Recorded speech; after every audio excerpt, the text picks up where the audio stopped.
The following documentary presents new developments in neuroscience and a solution to the many current unsolved problems in physics. While it keeps clear of metaphysical correlations and is solely focused on scientifically verifiable data, it also has philosophical repercussions pertaining to life, death, and the origin of the universe. Due to its many layers and density in presentation, it may require multiple viewings to fully comprehend its implications, even though considerable effort has been made to simplify the complex scientific concepts that are discussed. Furthermore, I would like to thank the author for allowing me to follow and report on his work, as he wanted to remain dedicated to his research and avoid becoming involved in its media coverage.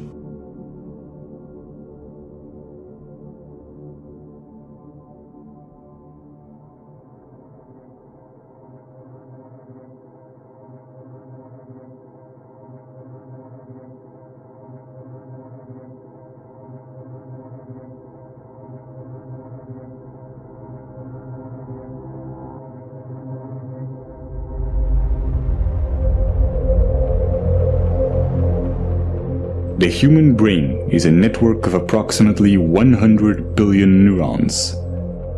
Different experiences create different neural connections which bring about different emotions. And depending on which neurons get stimulated, certain connections become stronger and more efficient, while others may become weaker. This is what's called neuroplasticity. Someone who trains to be a musician will create stronger neural connections that link the two hemispheres of the brain in order to be musically creative. Virtually any sort of talent or skill can be created through training. Rüdiger Gamm, who was a self-admitted hopeless student, used to fail at basic math and went on to train his abilities and became a famous human calculator, capable of performing extremely complex mathematics. Rationality and emotional resilience work the same way. These are neural connections that can be strengthened. Whatever you are doing at any time, you are physically modifying your brain to become better at it. Since this is such a foundational mechanism of the brain, being self-aware can greatly enrich our life experience.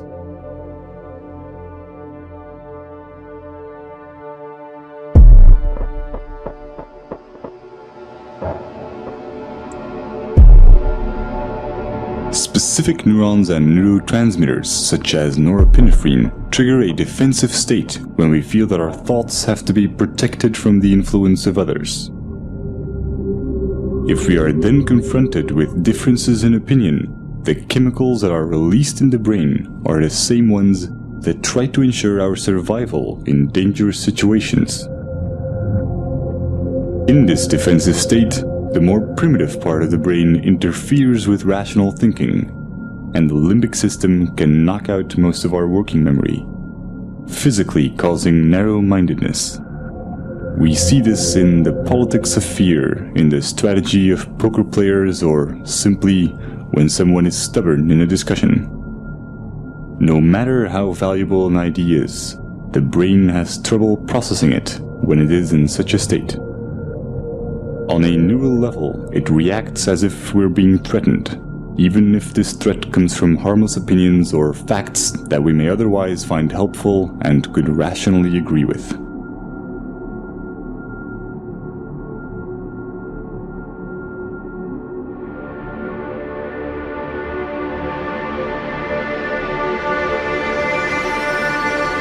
But when we express ourselves and our views are appreciated, these defense chemicals decrease in the brain, and dopamine neurotransmission activates the reward neurons, making us feel empowered and increasing our self-esteem.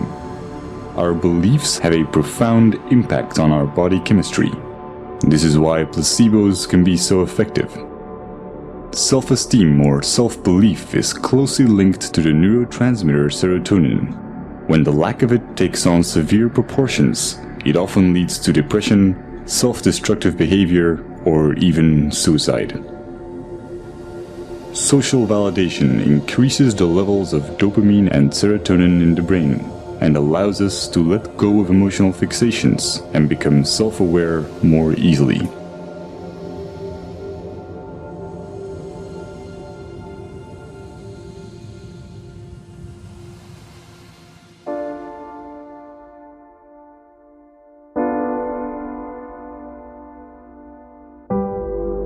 Social psychology often looks at the basic human need to fit in and calls this the normative social influence. When we grow up, our moral and ethical compass is almost entirely forged by our environment, so our actions are often a result of the validation we get from society. But new developments in neuroscience are giving us a better understanding of culture and identity. Recent neurological research has confirmed the existence of empathetic mirror neurons. When we experience an emotion or perform an action, specific neurons fire. But when we observe someone else performing this action, or when we imagine it, many of the same neurons will fire again, as if we were performing the action ourselves. These empathy neurons connect us to other people, allowing us to feel what others feel. And since these neurons respond to our imagination, we can experience emotional feedback from them as if it came from someone else. This system is what allows us to self-reflect. The mirror neuron does not know the difference between it and others, and is the reason why we are so dependent of social validation and why we want to fit in. We are in a constant duality between how we see ourselves and how others see us. This can result in confusion in terms of identity and self-esteem, and brain scans show that we experience these negative emotions even before we are aware of them. But when we are self-aware, we can alter misplaced emotions because we control the thoughts that cause them. This is a neurochemical consequence of how memories become labeled when retrieved, and how they are restored through protein synthesis. Self-observing profoundly changes the way our brain works.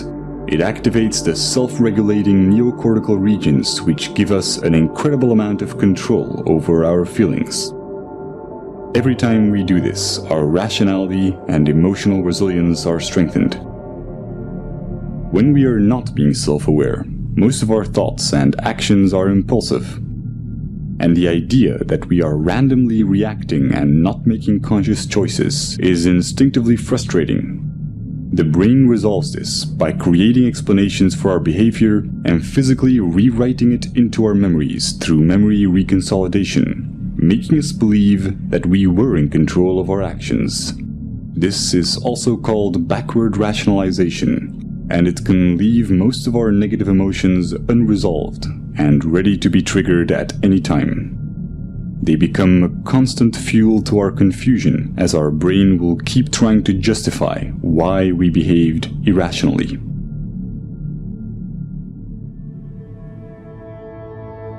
All this complex and almost schizophrenic subconscious behavior is the result of a vastly parallel distributed system in our brain. There is no specific center of consciousness. The appearance of a unity is in fact each of these separate circuits being enabled and being expressed at one particular moment in time. Our experiences are constantly changing our neural connections, physically altering the parallel system that is our consciousness. Direct modifications to this can have surreal consequences that bring into question what and where consciousness really is. If your left cerebral hemisphere were to be disconnected from the right, as is the case in split brain patients, you would normally still be able to talk and think from the left hemisphere, while your right hemisphere would have very limited cognitive capacities. Your left brain will not miss the right part, even though this profoundly changes your perception. One consequence of this is that you can no longer describe the right half of someone's face, but you will never mention it. You will never see it as a problem or even realize that something has changed. Since this affects more than just your perception of the real world and also applies to your mental images, it is not just a sensory problem, but a fundamental change in your consciousness.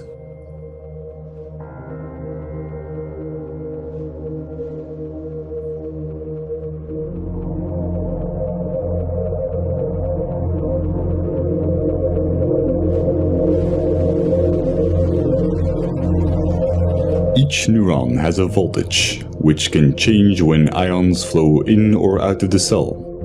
Once a neuron's voltage has reached a certain level, it will fire an electrical signal to other cells, which will repeat the process. When many neurons fire at the same time, we can measure these changes in the form of a wave. Brainwaves underpin almost everything going on in our minds, including memory, attention, and even intelligence.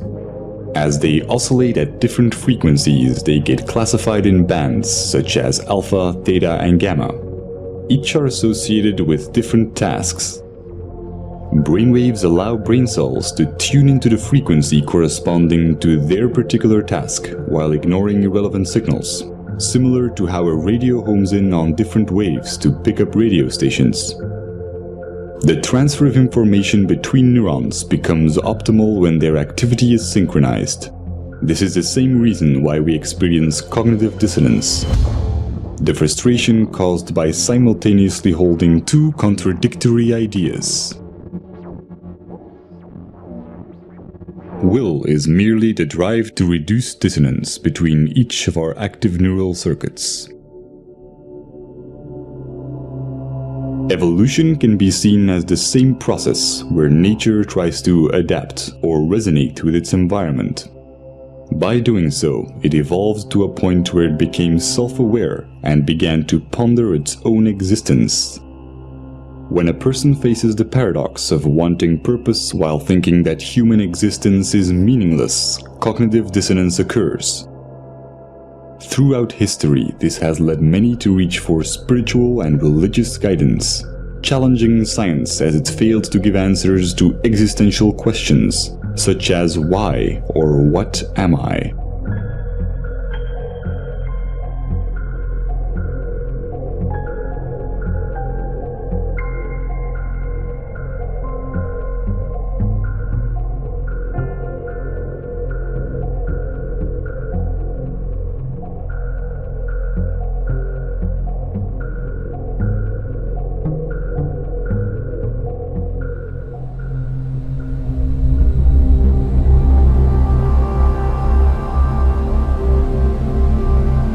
The left cerebral hemisphere is largely responsible for creating a coherent belief system in order to maintain a sense of continuity towards our lives. New experiences get folded into the pre-existing belief system. When they don't fit, they are simply denied. Counterbalancing this is the right cerebral hemisphere, which has the opposite tendency. Whereas the left hemisphere tries to preserve the model, the right hemisphere is constantly challenging the status quo. When the discrepant anomalies become too large, the right hemisphere forces a revision in our worldview. However, when our beliefs are too strong, the right hemisphere may not succeed in overriding our denial.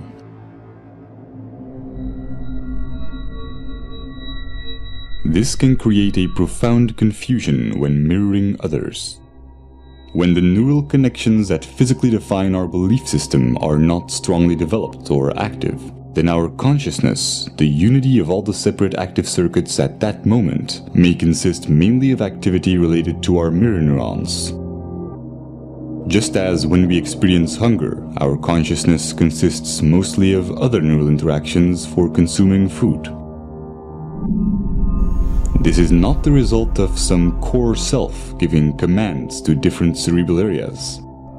All the different parts of the brain become active and inactive and interact without a core. Just as the pixels on a screen can express themselves as a recognizable image when in unity, the convergence of neural interaction expresses itself as consciousness. At every moment, we are in fact a different image, a different entity when mirroring, when hungry, when watching this video. Every second, we become different persons as we go through different states. When we use our mirror neurons to look at ourselves, we may construct the idea of identity. But if we do this with our scientific understandings, we see something completely different. The neural synergies that produce our oscillating consciousness go far beyond our own neurons. We are equally the result of cerebral hemispheres interacting electrochemically, as we are of the senses connecting our neurons to other neurons in our environment. Nothing is external. This is not a hypothetical philosophy. It is the basic property of mirror neurons, which allow us to understand ourselves through others. Seeing this neural activity as your own while excluding the environment would be a misconception. Our superorganismal features are also reflected in evolution, where our survival as primates relied on our collective abilities. Over time, the neocortical regions evolved to permit the modulation of primitive instincts and the overriding of hedonistic impulses for the benefit of the group. Our selfish genes have come to promote reciprocal social behaviors in superorganismal structures, effectively discarding the notion of survival of the fittest. The brain's neural activity resonates most coherently when there is no dissonance between these advanced new cerebral regions and the older, more primitive ones. What we traditionally call selfish tendencies is only a narrow interpretation of what self-serving behavior entails, wherein human characteristics are perceived through the flawed paradigm of identity, instead of through a scientific view on what we are. A momentary expression of an ever-changing unity with no center. The psychological consequences of this as an objective belief system allow self-awareness without attachment to the imagined self, causing dramatic increases in mental clarity, social conscience, self-regulation, and what's often described as being in the moment.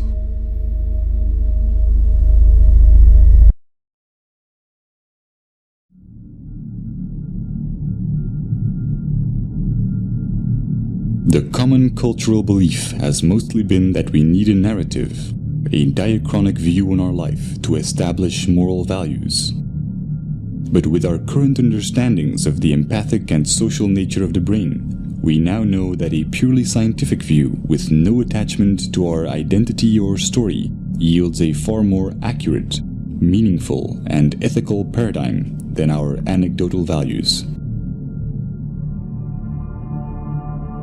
This is logical since our traditional tendency to define ourselves as imaginary individualistic constants neurally wires and designs the brain towards dysfunctional cognitive processes, such as compulsive labeling and the psychological need to impose expectations.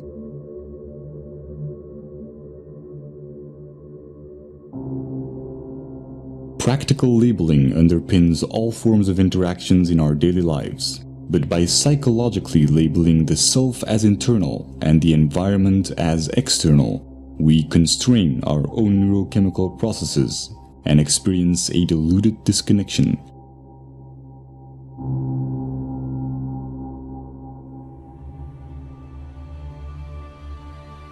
Growth and its evolutionary side effects, such as happiness and fulfillment, are stimulated when we are not being labeled in our interactions. We may have many different views and disagree with one another in practical terms, but interactions that nevertheless accept us for who we are without judgment are neuropsychological catalysts that wire the human brain to acknowledge others and accept rationally verified belief systems without dissonance. Stimulating this type of neural activity and interaction alleviates the need for distraction or entertainment and creates cycles of constructive behavior in our environment. Sociologists have established that phenomena such as obesity and smoking, emotions and ideas spread and ripple through society in much the same way that electric signals of neurons are transferred when their activity is synchronized.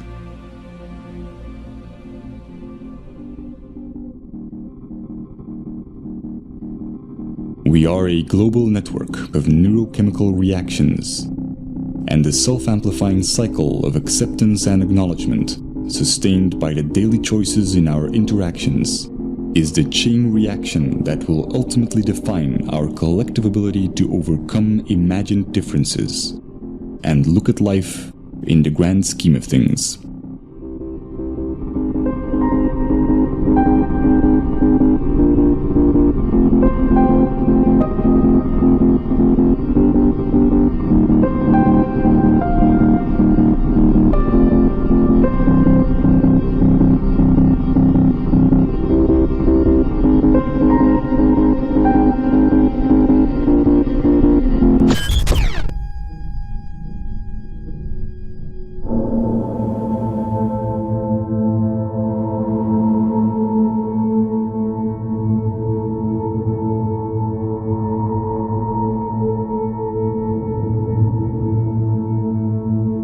Throughout Turin's ongoing research, I've made a simplified but comprehensive overview of his current findings. This is my interpretation of the first few months of his work on unifying quantum physics and relativity. While it may at times be difficult to follow due to the subject matter's complexity, it also has some philosophical implications which are addressed in the epilogue.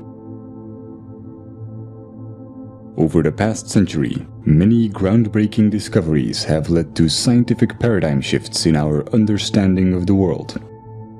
Einstein's theory of relativity revealed how time and space are the same fabric, while Niels Bohr's research helped us understand the building blocks of matter through quantum physics, a realm that only exists as an abstract physical description.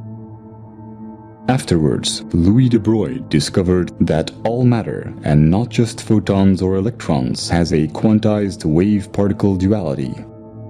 These breakthroughs have led to new schools of thought about the nature of reality and have inspired popular metaphysical and pseudoscientific theories, such as the human mind being able to command the universe through positive thinking.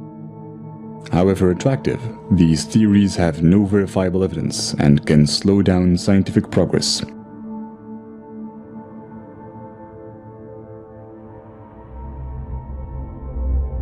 Einstein's laws of special and general relativity are applied in modern-day technologies, such as GPS satellites, where the accuracy of calculations would drift more than 7 miles a day, if consequences such as time dilation would not be taken into account. Time dilation is best illustrated by how moving clocks run slower. Other implications of relativity are length contraction, meaning that objects in motion decrease in length, and the relativity of simultaneity. It is impossible to say in an absolute sense whether two events occur at the same time when they are separated in space. Nothing can travel faster than the speed of light. This means that if a bar of 10 light seconds long would be pushed forward, it would take 10 seconds before the action can take place on the other side. Without this time interval of 10 seconds, the bar does not exist in its entirety. This is not due to our limitations as observers, but due to an inherent consequence of relativity, where time and space are interconnected and cannot exist without each other.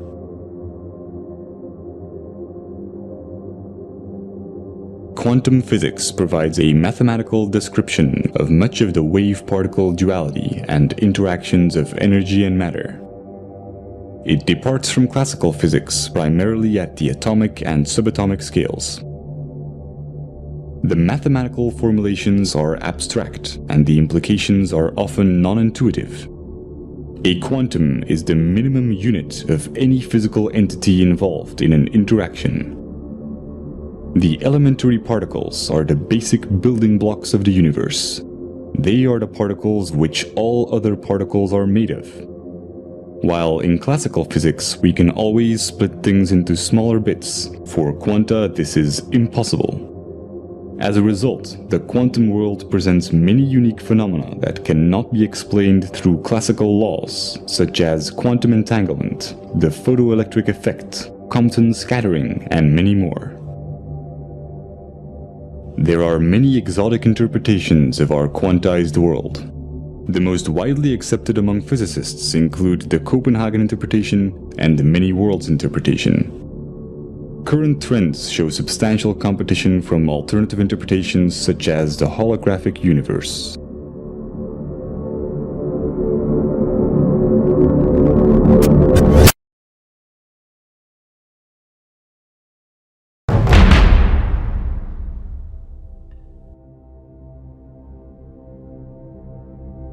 While both quantum physics and Einstein's laws of relativity are essential to our scientific understandings of the universe, there are many unsolved scientific problems, and thus far, no unifying theory.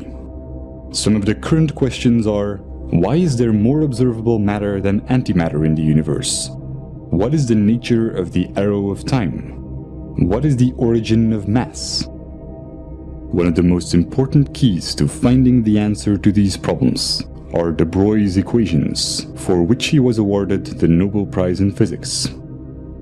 This formula shows how all matter has a wave-particle duality, meaning that there are moments in which it behaves as a wave, and others where it behaves as a particle. The formula combines Einstein's famous E is mc squared equation with the quantized nature of energy. Experimental evidence includes the interference pattern of C60 fullerene molecules in a double-slit experiment. The fact that our consciousness itself seems to be made up out of quantized particles has been the subject of many mystical theories. And while the relation between quantum mechanics and consciousness is unlikely to be as magical as recent esoteric movies and literature claim, there is nevertheless a profound implication.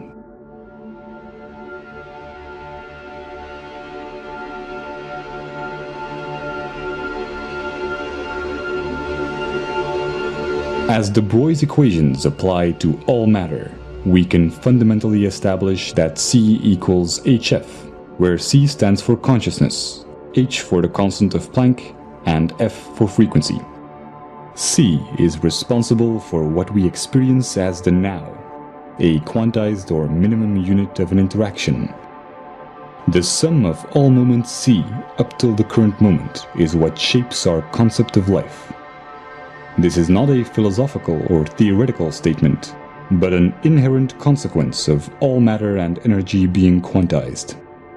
The formula shows how life and death are abstract constructions of C. Another consequence of de Broglie's equations is that the rate at which matter or energy fluctuates and acts like a wave or a particle is relative to the frequency of the frame of reference. Increases in frequency due to velocity are relative to others and bring about phenomena such as time dilation. The underlying reason is the unaffected experience of time relative to the reference frame, where space and time are properties of quanta, and not the other way around.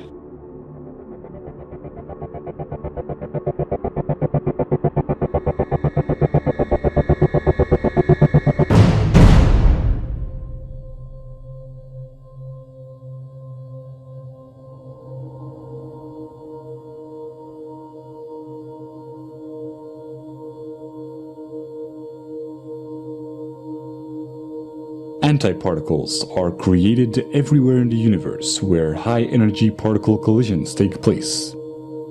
This process is artificially simulated in particle accelerators.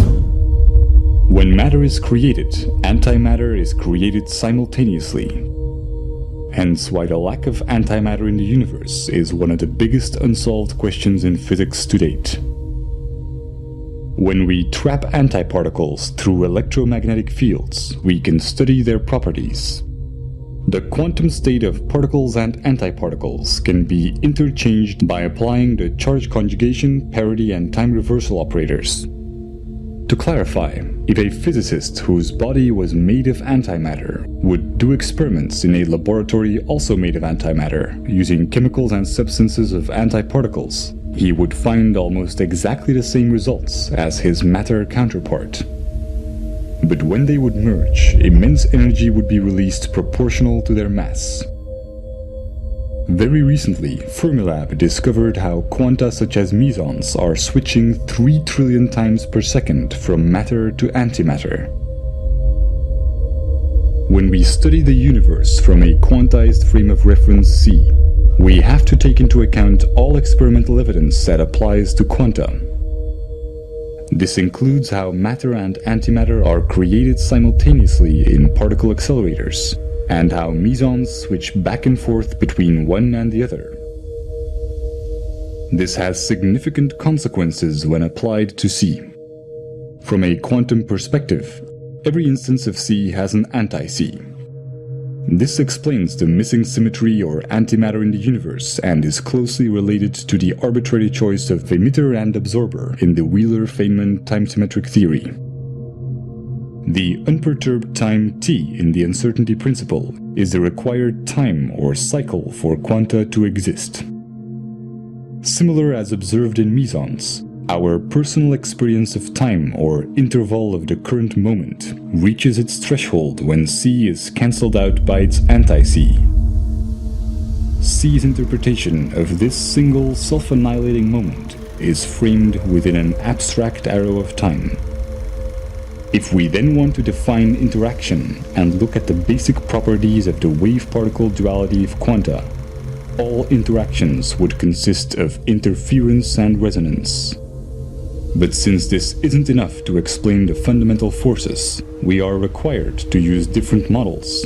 This includes the standard model, which mediates the dynamics of the known subatomic particles through force carriers, and Einstein's general relativity, which describes macroscopic phenomena such as the orbits of planets, which follow a curvature or ellipse in space and a helix in space-time. But Einstein's model of spacetime doesn't hold up on quantum levels, and the standard model needs additional force carriers to explain the origin of mass. Without success, a unification of both models or theory of everything has been subject of much research.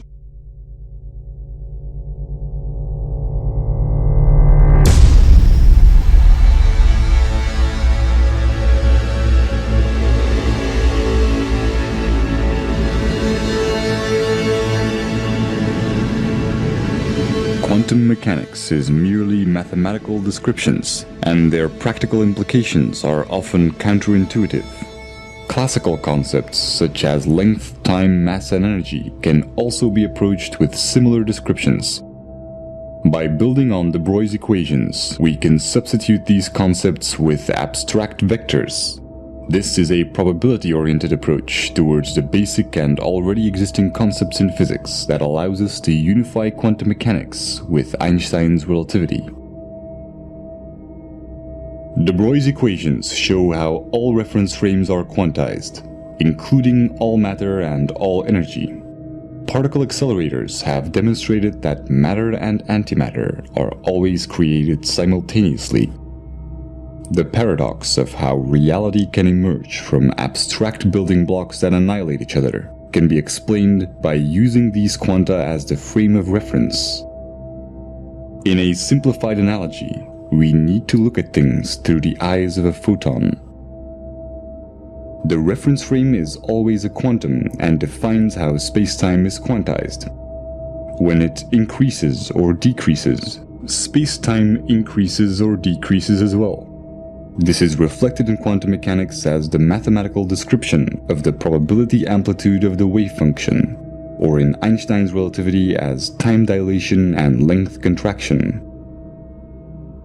For a quantized frame of reference, mass and energy can only be defined as abstract probabilities. Or if we want to be more concrete and establish a mathematical framework, as vectors which can only exist when we assume an arrow of time. They can be derived as resonance and interference with the reference frame, which defines the minimum unit or spacetime constant c, equivalent to the constant of Planck in quantum mechanics. Experiments show how conversion of matter into energy through its antimatter brings about gamma rays with exact opposite momentum. What seems to be a conversion is the ratio between opposite vectors interpreted as distance and time, matter and antimatter, mass and energy, or interference and resonance within the abstract arrow of time of c. The sum of opposite vectors is always zero. This is the reason for the symmetry or conservation laws in physics, or why at the speed of c, time and space are zero due to length contraction and time dilation. A consequence is the Heisenberg uncertainty principle, which states that certain pairs of physical properties, such as position and momentum, cannot be known simultaneously to high precision. In a sense, a single particle is its own field. This does not explain our sense of continuity, where c cancels itself out within its own required interval. But when these vectors are exponentially amplified or accelerated relative to and within the abstract arrow of time, the underlying mathematical algorithms, also describing the fundamental forces, can bring about a consistent reality and have abstract building blocks. This is why the harmonic motion equations are used in many fields of physics involving periodic phenomena, such as quantum mechanics and electrodynamics, or why Einstein's equivalence principle, used to derive the model of spacetime, states that there is no difference between gravity and acceleration. Because gravity is only a force when interpreted relative to an oscillating frame of reference. This can be illustrated with a logarithmic spiral curve being reduced to a helix curve by the reference frame, making objects spin and move in orbits. Visually simplified, two amplified or growing apples will be interpreted to attract each other when observed by an amplified reference frame, as the size seems unaffected. The opposite occurs with interference. In a simplified analogy, the increase or decrease in the size of objects as we get closer or further away is determined by the shift in vectors of the reference frame, similar to how a radio homes in on different waves to pick up radio stations. This also applies to the influence of gravity. In essence, independently of any reference frame, there are no fundamental forces. All interactions within our abstract continuity can be mathematically derived through interference and resonance as long as the ever-changing and fluctuating minimum unit or quantum, being the frame of reference, is taken into account. Experimental evidence includes the unseen effect in the standard model, where we can see the force effect, but not the actual force carriers.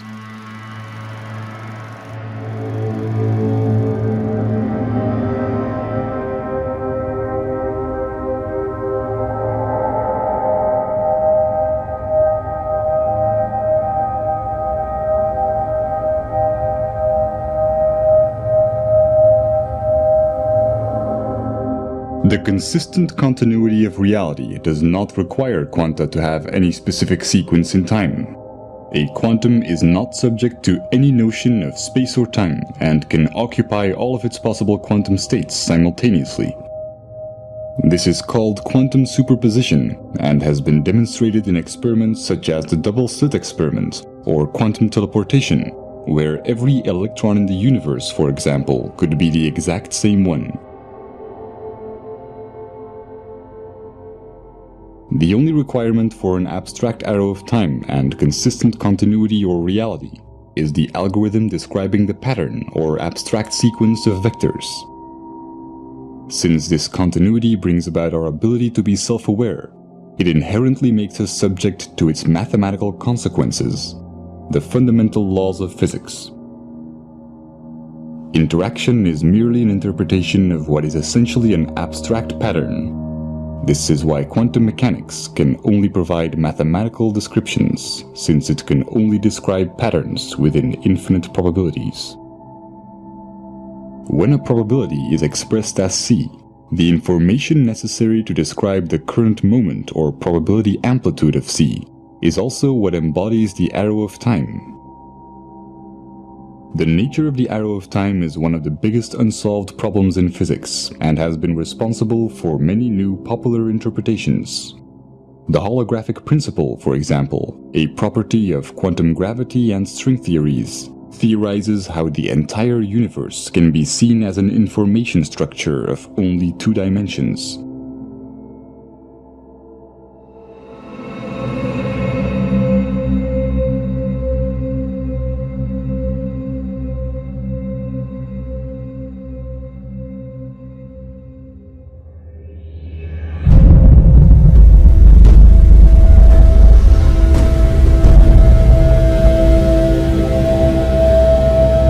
Traditionally associate the notion of an arrow of time with the sequence of events that we experience through the arrangement of short-term and long-term memories.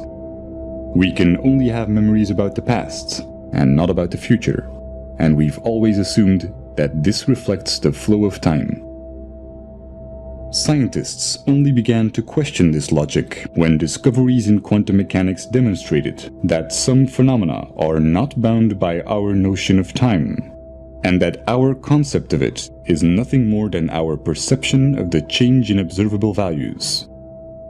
This is also reflected in time dilation and length contraction, which are part of the reason why Einstein established that time and space are the same fabric.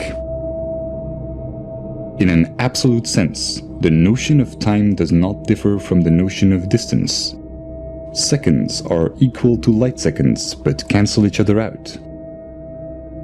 To clarify, with distance and time being each other's opposites, the passing of time can be interpreted as the distance that the hands of a clock travel as they move in a direction that is opposite to time. As they move forward in distance, they effectively travel backwards in what we would call time.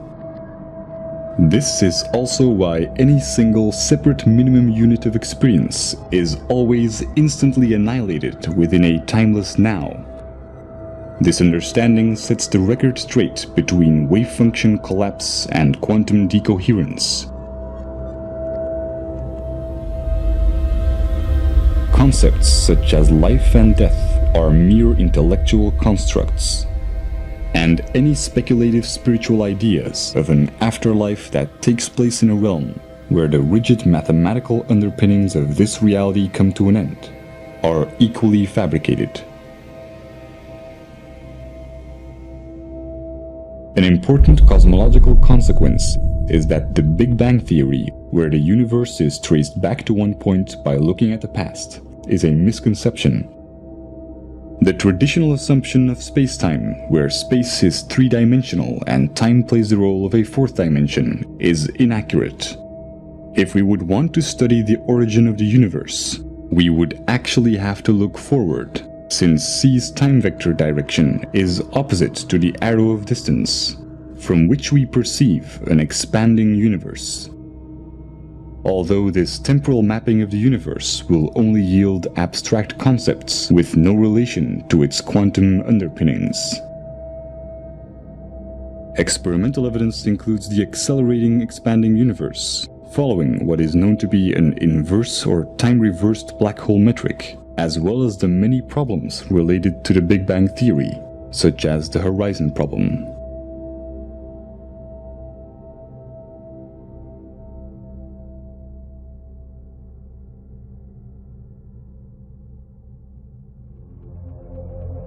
These derivations could bring up questions about free will, since awareness seems to only take place after the action within our perception of time. Most neurological investigations that have shed light on this question show that action is indeed taken before becoming conscious of it. But a deterministic point of view is based on an erroneous concept of time, as is illustrated by the mathematical probability descriptions in quantum mechanics. These understandings will be relevant for future neurological research, since they show how any neural circuit is a vector with direction, underpinning cognitive dissonance and interference or resonance within C. The ability to understand and consciously alter these directions, acquired through billions of years of evolution, confirms how important our belief systems are in expanding our awareness, and how they affect our working memory, which is responsible for the extent to which we can make connections and for the neural processes that create meaning. It also explains how artificial awareness will require a network of independent processors instead of a linear sequence of complex algorithms.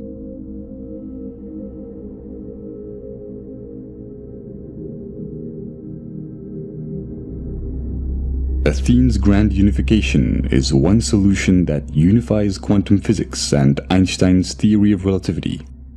While it answers many problems in physics, such as the ones listed here, it is my limited interpretation of his first months of scientific research. Whatever the outcome, it is clear that we have entered an era where science is open to everyone. And if we can preserve unfiltered access to a neutral internet, we can test the validity of our ideas. We can enhance our imagination by making new correlations, and we can be part of the evolution of our understandings of the universe and of the mind.